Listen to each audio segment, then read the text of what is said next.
Brought me back to a memory of growing up with my brother Grady.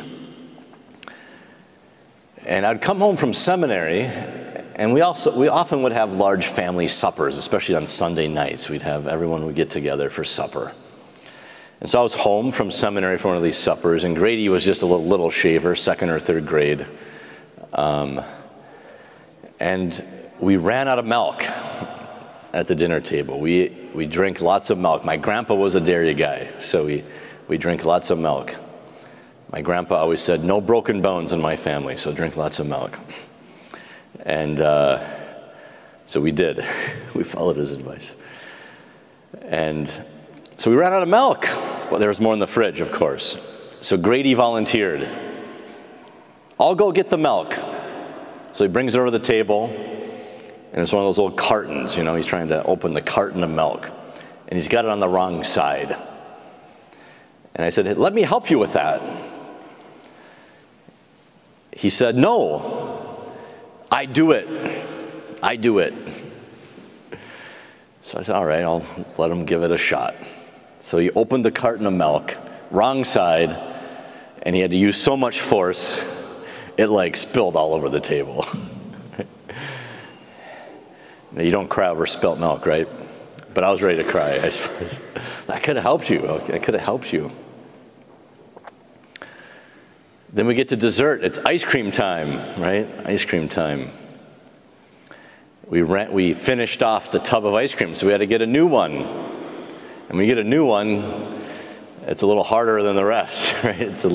Hasn't been unthawed yet, so, you know, we've got the new bucket of ice cream, the classic cast clay bucket of ice cream, gallon buckets. And I said, let me scoop that for you. And guess what he said? I do it. I do it. I said, all right. What can go wrong? Well, he's like really putting a lot of force because the ice cream's super hard. And again, bloop, right on the floor. The scoop of ice cream right on the floor. I was like, yeah, I could have helped you. I could have helped you. Then we got to bedtime, you know. They said, oh, Luke, you're home. You can help put Grady to bed. You know, we do it all the time. So I said, all right, I can help get. So we had to go brush teeth and everything else. So we get up to brush his teeth. And I said, oh, I can help you with the toothpaste. And lo and behold, he said the same thing. He said, no, I do it. I do it. You can only imagine what happened, you know. Toothpaste all over the counter, everything like this. I had to chuckle, you know. Toothpaste is impossible to get off of anything, right? It just smears, and it's just, you know, it's the worst thing ever. Toothpaste, who invented that? Anyway, so I was... Later that night, I was praying night prayer, and I always remember this, because I was kind of like,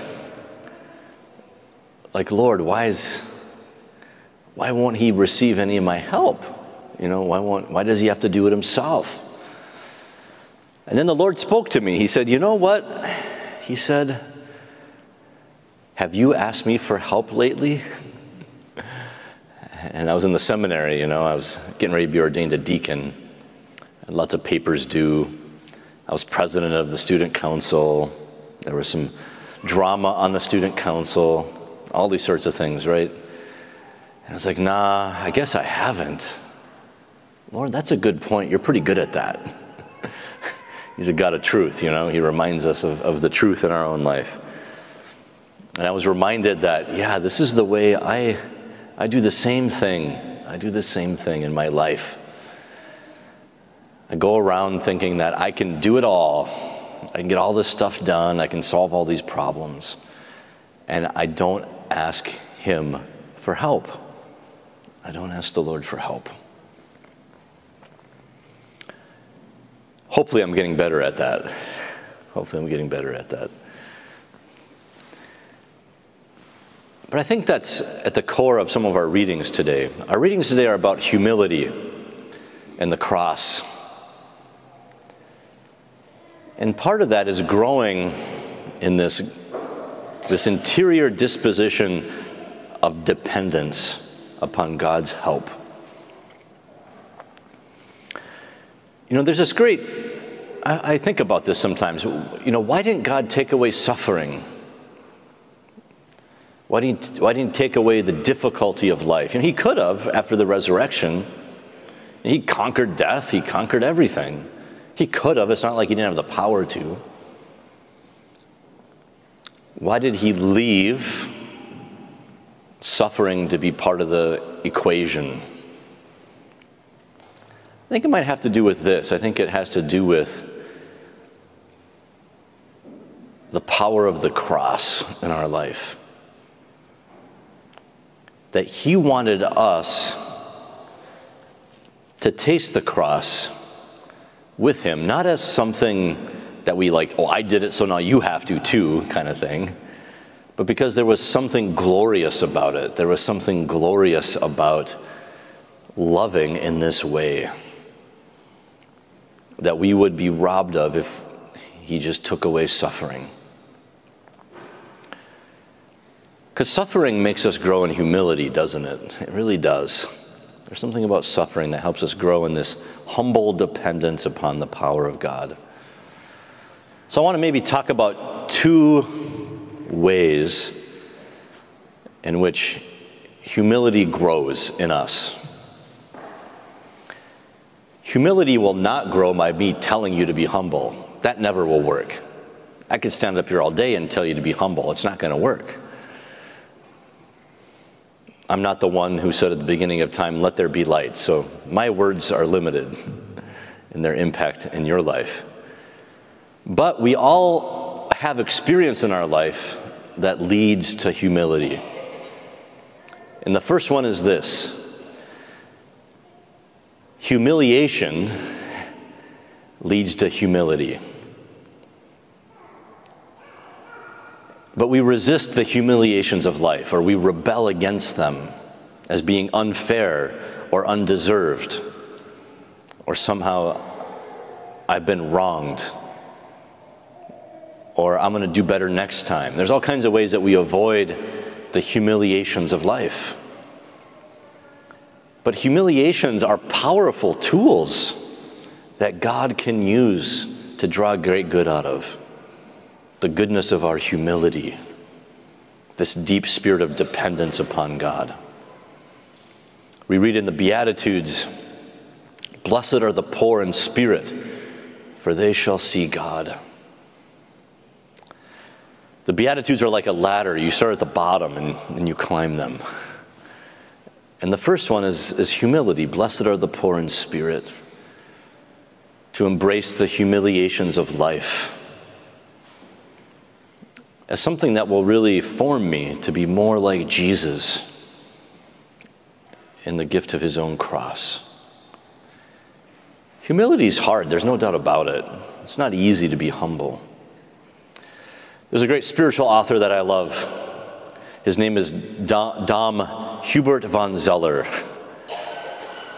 And von Zeller was a Benedictine abbot in the 20th century in Germany.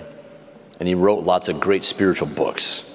He's really wise and has great spiritual power. And he says this, he says, humility has to be burned into us.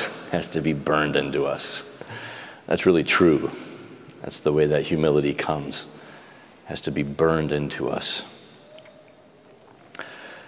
I think a second, now these two things aren't the only two. This doesn't exhaust the topic of humility, but the second would be this, I think, and that is sadness. I think sadness makes us humble, but we resist it. We resist sadness.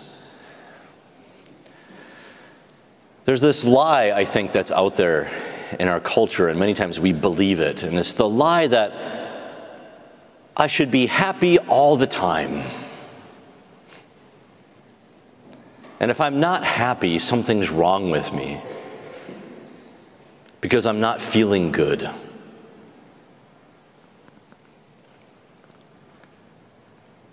That's a big lie. That's a big lie. And it causes so much difficulty in people's lives. Life is sad. Life is sad. And when we feel sad, we should not reject it or try to fix it.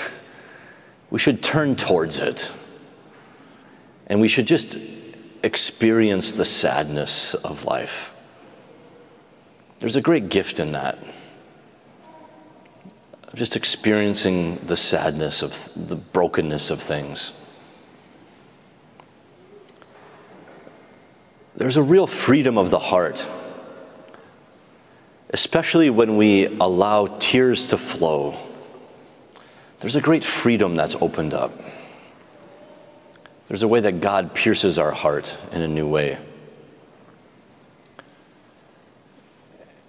And something beautiful happens. There's like an authenticity,